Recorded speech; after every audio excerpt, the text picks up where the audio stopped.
Israel ও হামাসের মধ্যকার চলমান ১৫ মাসের রক্তক্ষয়ী যুদ্ধের এখন বিরতি চলছে।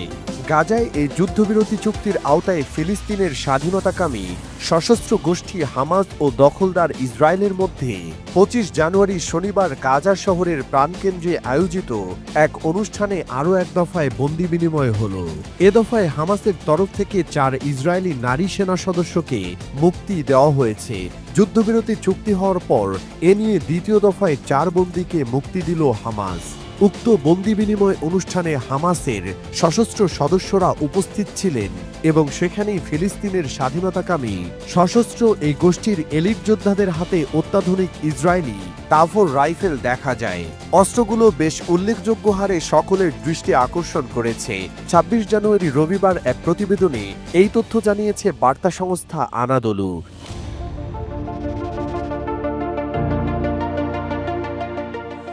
বার্তা সংস্থাটি বলছে, ক্ষমতার এক নাটকীয় প্রদর্শনীতে ফিলিস্তিনি প্রতিরোধ গোষ্ঠী হামাসের অভিজাত যোদ্ধারা গাজা শহরে ৪ জন নারী ইসরায়েলি সৈন্যকে হস্তান্তরের সময় ইসরায়েলি তাভর রাইফেল নিয়ে হাজির হয়েছিলেন।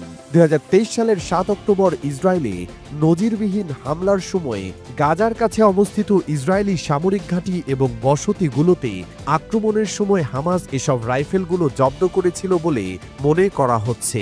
যুদ্ধবিরতি চুক্তির অংশ হিসেবে ৪ সৈন্যকে হস্তান্তর করার জন্য গাজা শহরের প্যালেস্টাইন স্কোয়ারে স্থাপিত মঞ্চে আনা হলে তাদের পাশে থাকা হামাসের যোদ্ধাদের এই অস্ত্র কার্যত সবার নজরে আসে। ইসরায়েলি সংবাদ মাধ্যম ওয়ালার সামরিক সংবাদদাতা আমির বহবত একটি সামরিক সূত্রের বরাত দিয়ে বলেছেন, ইসরায়েলি নারী সৈন্যদের হস্তান্তর প্রক্রিয়ার সময় সেখানে অবস্থানের জন্য তাভর রাইফেল বহনকারী হামাসের অভিজাত ইউনিটের যোদ্ধাদের অন্তর্ভুক্ত করে সংগঠনটি। এই রাইফেলগুলো সম্ভবত ২০২৩ সালের অক্টোবরে জব্দ করা হয়েছিল। ইসরায়েলের সাথে যুদ্ধবিরতি ও বন্দি বিনিময় চুক্তির প্রথম পর্যায়ে শনিবার ভোরে হামাস ৪ নারী ইসরায়েলি সৈন্যকে মুক্তি দিয়েছে। মুক্তিপ্রাপ্ত সৈন্যরা নাহাল ওজ ঘাটির ইসরায়েলি সেনাবাহিনীর নজরদারি ইউনিটের সদস্য। ইসরায়েলি সামরিক ইউনিফর্ম পরা ৪ মুক্তিপ্রাপ্ত সৈন্য স্কোয়ারে স্থাপিত একটি মঞ্চে হাসি মুখে জনতার উদ্দেশ্যে হাত নাড়েন এবং পরে তাদের International Committee of the Red Cross ICRCর প্রতিনিধিদের কাছে হস্তান্তর করে হামাস। ইসরায়েলি চ্যানেল 12 বলেছে, ইসরায়েলি সৈন্যদের মুক্তি দেওয়ার জন্য আয়োজিত এই অনুষ্ঠানটি খুব সূক্ষ্মভাবে পরিকল্পিত এবং কার্যকর করেছে হামাস। হামাস এই নাটকীয় মুহূর্তটিকে প্রচারের বার্তা দেওয়ার জন্য কাজে লাগিয়েছে। ইসরায়েলি চ্যানেল জানিয়েছে, নিয়ন্ত্রণ ও শ্রেষ্ঠত্বের বার্তা পৌঁছে দেওয়ার লক্ষ্যে হামাস এই স্কোয়ারের ডিজাইনে উল্লেখযোগ্য সম্পদ বিনিয়োগ করেছে।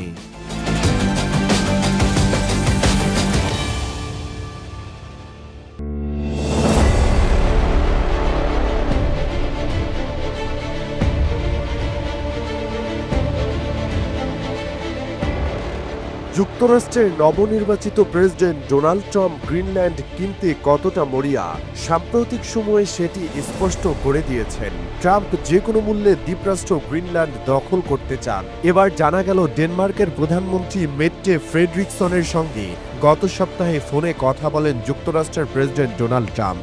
ওই সময় তিনি আনুষ্ঠানিকভাবে প্রেসিডেন্টের শপথও নেননি। তা সত্ত্বেও ফোন করে ডেনিশ প্রধানমন্ত্রীকে অনেকটা হুমকি ধামকি দিয়েছেন ট্রাম্প।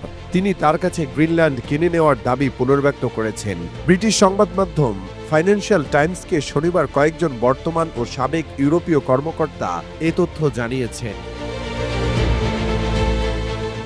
এক কূটনীতিক ওই ফোন কলকে ভয়ঙ্কর হিসেবে অভিহিত করেছেন।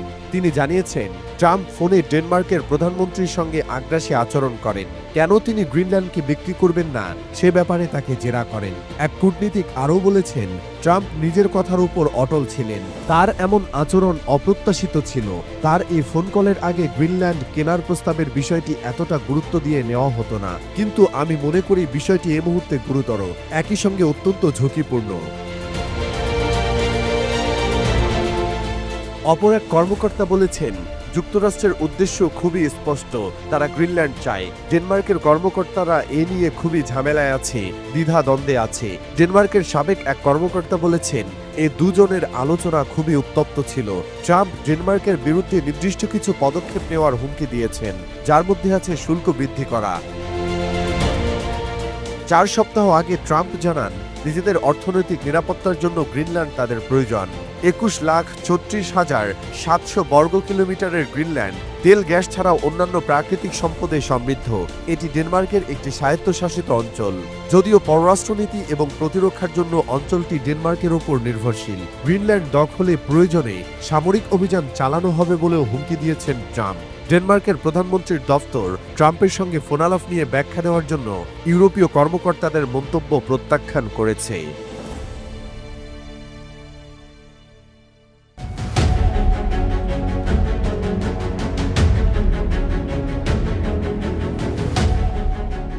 বাংলাদেশের রাজনৈতিক পট পরিবর্তনে পার্শ্ববর্তী দেশ ভারতের সাথে পারস্পরিক সম্পর্কে টানাপোড়েন দেখা দিলেও পাকিস্তানের সাথে পারস্পরিক সম্পর্কে উন্নয়ন পরিলক্ষিত হচ্ছে।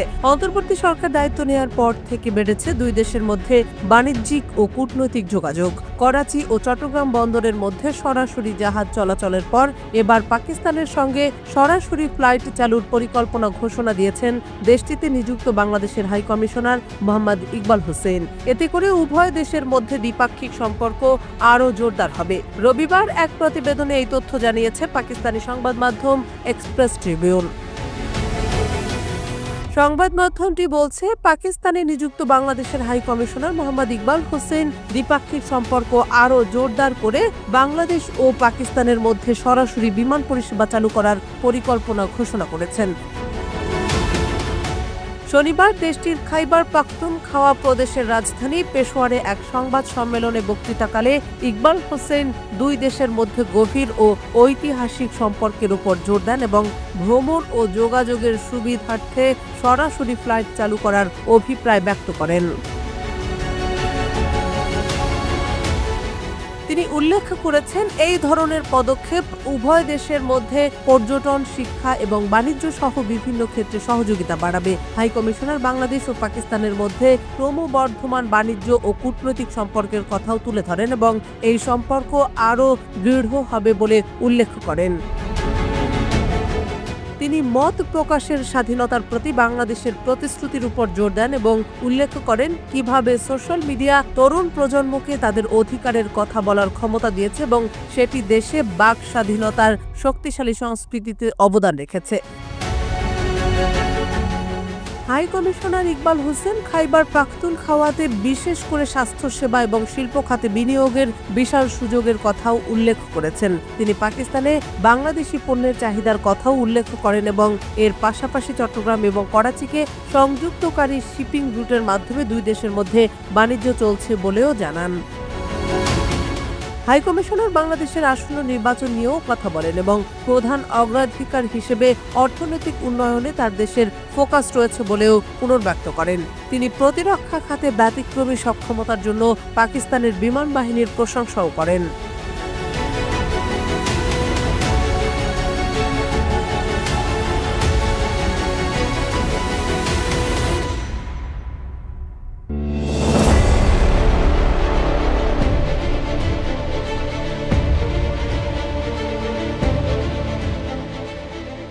শত্রুদের চোখ রাঙাতে সর্বদাই প্রস্তুত থাকে কিমের উত্তর কোরিয়া।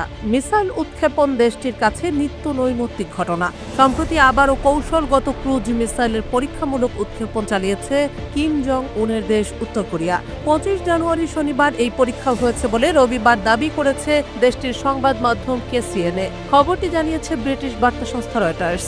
কেসিএনএ এর প্রতিবেদনে দাবি করা হয়েছে, দেশটির নেতা কিম জং উন ব্যক্তিগতভাবে ওই পরীক্ষার তদারকিতে ছিলেন। মিসাইলটিকে একটি গুরুত্বপূর্ণ অস্ত্র ব্যবস্থার অংশ হিসেবে উল্লেখ করেছে তারা। সংবাদ মাধ্যমটির প্রতিবেদনে দাবি করা হয়েছে, পানির নিচ থেকে ভূমিতে যে কোনো লক্ষ্যবস্তুতে আঘাত হানতে সক্ষম এই মিসাইলটি। শনিবার পরীক্ষার সময় এটি প্রায় ৭৫০৭ থেকে ৭৫১১ সেকেন্ড উড্ডয়ন সম্পন্ন করে প্রায় ১৫০০ কিলোমিটার দূরবর্তী লক্ষ্যবস্তুতে আঘাত হানে। দক্ষিণ কোরিয়ার জয়েন্ট চিফস অব স্টাফ শনিবার জানিয়েছে, স্থানীয় সময় বিকেল ৪টায় উত্তর কোরিয়া তাদের অভ্যন্তরীণ এলাকা থেকে পশ্চিম উপকূলীয় জলসীমায় একাধিক ক্রুজ মিসাইল নিক্ষেপ করেছে। KCNA এর প্রতিবেদনে আরও বলা হয়, এই ক্ষেপণাস্ত্র পরীক্ষা উত্তর কোরিয়ার জাতীয় প্রতিরক্ষা সক্ষমতা উন্নয়নের অংশ, যা আঞ্চলিক নিরাপত্তার পরিবর্তিত পরিস্থিতির সাথে সামঞ্জস্যপূর্ণ। চলতি মাসের শুরুতে উত্তর কোরিয়ার রাষ্ট্রীয় সংবাদ মাধ্যম দাবি করেছে, নতুন একটি মাঝারি পাল্লার হাইপারসনিক ব্যালিস্টিক মিসাইল পরীক্ষা সফল হয়েছে। ওই উৎক্ষেপণ নিজে তত্ত্বাবধান করেছেন কিম জং উন। এদিকে রবিবার প্রকাশিত পৃথক এক প্রতিবেদনে জানা গেছে, দেশটির পররাষ্ট্র মন্ত্রণালয় অঙ্গীকার করেছে যে ওয়াশিংটন যতদিন পর্যন্ত পিয়ংইয়ং এর সার্বভৌমত্বে বাগড়া দেবে, ততদিন যুক্তরাষ্ট্রের বিরুদ্ধে কঠোরতম পদক্ষেপ নিতে পিছপা হবে না উত্তর কোরিয়া। KCNA-তে প্রকাশিত মন্ত্রণালয়ের এক বিবৃতিতে অভিযোগ করে বলা হয়, আঞ্চলিক অস্থিরতা বৃদ্ধির জন্য দক্ষিণ কোরিয়া ও যুক্তরাষ্ট্রের যৌথ মহড়া পরিচালনা দায়ী। মার্কিন প্রেসিডেন্ট ডোনাল্ড ট্রাম্পের এক বক্তব্যের প্রেক্ষাপটেই এই বিবৃতি দেওয়া হয়েছে বলে রয়টার্সের প্রতিবেদনে ধারণা প্রকাশ করা হয়। গেল বৃহস্পতিবার এক সাক্ষাৎকারে ট্রাম্প বলেছেন, তিনি আবারও কিমের সঙ্গে যোগাযোগ করবেন, যেহেতু তার প্রথম মেয়াদে দুপক্ষের মধ্যে কার্যকর সম্পর্ক গড়ে উঠেছিল। আবার এদিকে কিম জং উন বলেছেন, উত্তর কোরিয়ার প্রতিরক্ষা সক্ষমতা ধীরে ধীরে নিখুঁত হচ্ছে। তিনি প্রতিশ্রুতি দিয়েছেন যে ভবিষ্যতে সামরিক শক্তিকে আরও উন্নত করার মাধ্যমে টেকসই ও দীর্ঘমেয়াদী শান্তি ও স্থিতিশীলতা রক্ষায় প্রচেষ্টা অব্যাহত থাকবে। KCNA এর প্রতিবেদনে বলা হয়েছে, ভবিষ্যতে দীর্ঘস্থায়ী শান্তি ও স্থিতিশীলতা বজায় রাখার লক্ষ্যে সামরিক সক্ষমতা দৃঢ় করার প্রচেষ্টা চালিয়ে যাবে উত্তর কোরিয়া। কিম জং উন সে বিষয়ে তার অঙ্গীকার ব্যক্ত করেছেন।